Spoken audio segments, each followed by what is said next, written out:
জামাতের মধ্যে ইমামের পেছনে সূরা ফাতিহা পড়ার ব্যাপারে শরিয়া কি বলে, এই সম্পর্কে ভাই তিনটা মত আছে।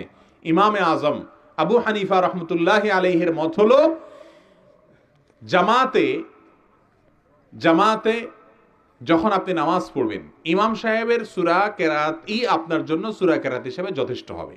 এটা হলো ইমাম আবু হানিফা রহমতুল্লাহি আলাইহির মত। অনেক ইমামদের মত, হানাফি মাযহাবেরও অনেক ইমামদের মত, অনেক আলেমদের মত হলো যে ইমাম যখন জোরে কেরাত পড়বেন মাগরিব এশা ফজর, তখন আপনি শুনবেন। যখন আস্তে কেরাত পড়বেন, যেমন এশার শেষ 2 রাকাত, মাগরিবের শেষের রাকাত আর জোহর এবং আসর, এই রাকাতগুলোতে যেহেতু ইমাম সাহেব আস্তে পড়তেছে আপনি শুনতেছেন না, অতএব আপনি এই সময় পড়বেন। এটা কয়টা মত হলো? 2টা মত।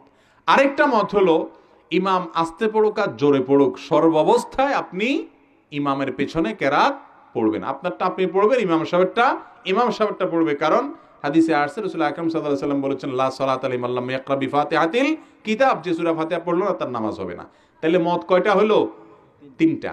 এই 3টা মতের একটা মত কোন ইমাম নিজের মন থেকে দেন নাই, কোরআন হাদিস অ্যানালাইসিস করে দিয়েছেন। কথা কি বুঝাইতে পারছি?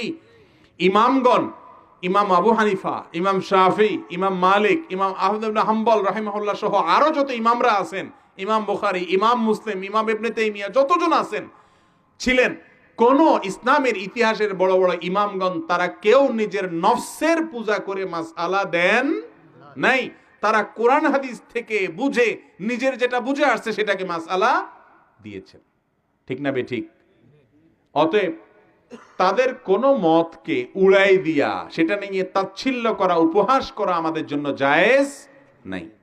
হ্যাঁ, আপনার কাছে এই 3 মতের ভিতরে কোন মত যদি আপনি দলিলের ধার বিবেচনা করার ক্ষমতা রাখেন, আপনার কাছে বেশি শক্তিশালী মনে হচ্ছে, সেটার উপর আপনি আমল করেন, কিন্তু ঝগড়া করতে পারবেন না। এই যে আমি শুরুতে বললাম প্রশ্ন করবেন জানার জন্য, এই প্রশ্নটা কি জানার জন্য হইল? অবশ্যই না। যিনি প্রশ্ন করছেন উনি এটার উত্তর জানেন কি জানেন না? একটা রেডিমেড উত্তর উনি জানেন। এখন উনি চাইতেছেন হুজুর আমার মন মতো একটা উত্তর দেখ, আমি এটা নিয়ে এবার ঝগড়া করতে পারবো এলাকায়। ঠিক না ভাই? ঠিক।